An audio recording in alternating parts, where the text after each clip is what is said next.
एक 22 साल की लड़की होती है जो घर से यह बोल के जाती है कि मैं भजन में जा रही हूँ, और भजन में जाती तो है लेकिन भजन खत्म होने के बाद भी वह घर नहीं आती है। अगले दिन सुबह जब घर वालों को पता चलता है कि बेटी घर नहीं आई है तो आसपास जाके छानबीन करते हैं।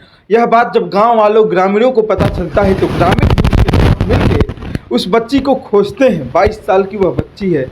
उस बच्ची को खोजते हैं, उस लड़की को खोजते हैं। जब नहीं मिलती है तो पास के थाने में रिपोर्ट लिखाने जाते हैं, अयोध्या कोतवाली में रिपोर्ट लिखाने जाते हैं, और पुलिस के लोग यह कहते हैं कि जाइए खोजबीन कीजिए, वह लड़की मिल जाएगी, लेकिन वह रिपोर्ट नहीं लिखते हैं।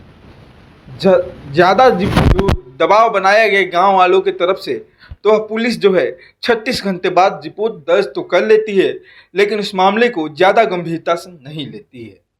नमस्कार, मैं सुशील विनायक सूर्यवंशी, और यह घटना है अयोध्या से लगभग 10 किलोमीटर दूर एक गांव की।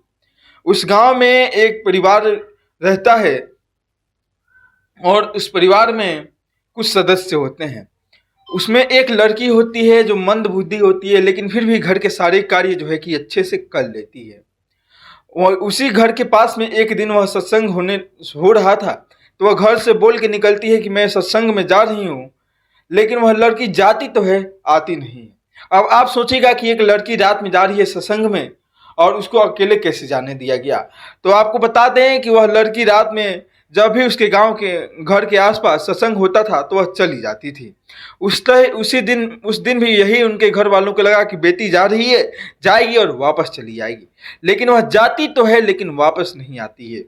अगले दिन सुबह जब यह बात की पता चलती है कि बेटी रात में घर नहीं आई है, तो अगल बगल आस पड़ोस में पूछा ताशीज शुरू हो गई कि वह बेटी गई है लेकिन आई नहीं है। ऐसे ही चलता रहा, गांव वालों ने भी उन लोगों का साथ दिया और खोजबीन जारी रही। जब टाइम ज़्यादा हो गया तो लोगों ने कहा कि हमें कोतवाली में जो है कि रिपोर्ट लिखा देना चाहिए। रिपोर्ट लिखाने के लिए जब गांव के ग्रामीण और घर के लोग जाते हैं तो थाने के लोग कहते हैं कि आसपास में ही गई होगी, जब मंद बुद्धि है तो आसपास में चली गई होगी। उससे पहले हम बता दें कि वह लड़की जो है वह मंद बुद्धि है, जो लगभग घर के सारे काम कर लेती है, और मंद बुद्धि होने के कारण ही उसके घर के लोग, आस पड़ोस के लोग उसे ज़्यादा मानते थे। तो पुलिस कहती है जब वह लड़की मंद बुद्धि है तो आस पड़ोस में गई होगी, फिर वापस चली आएगी। लेकिन यह जब घटना ज़्यादा समय ले लेती है तो गांव के लोग जो ग्रामीण होते हैं और घर वालों के दबाव में पुलिस रिपोर्ट लिख लेती है, लेकिन पुलिस उस मामले को गंभीरता से नहीं लेती है। और 3 दिन बाद पास ही के एक स्कूल के एक शौचालय के पास से उस लड़की के जो है कि कपड़े बरामद होते हैं और वहाँ पे खून के छींटे बरामद होते हैं। उससे पहले मैं सुशील विनायक सूर्यवंशी और आप देख रहे हैं HPA न्यूज।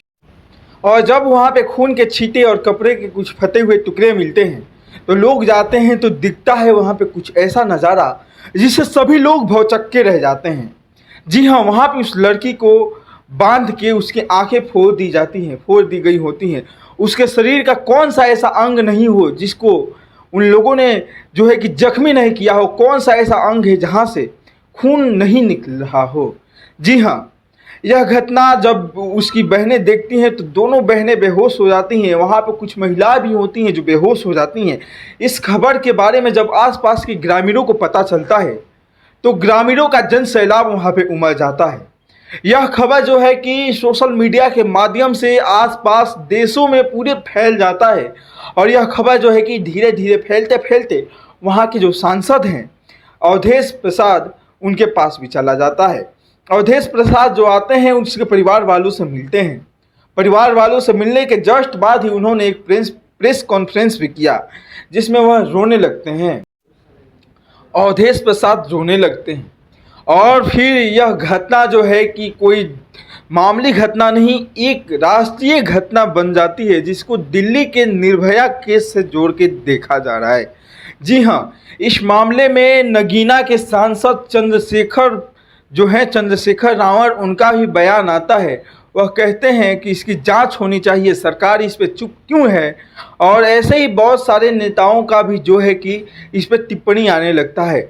इस पे माननीय CM योगी आदित्यनाथ जी का भी टिप्पणी आता है। वह कहते हैं कि जिन लोगों ने भी इस घटना को अंजाम दिया है उनको कड़ी से कड़ी सजा दी जाएगी, उनको छोड़ा नहीं जाएगा।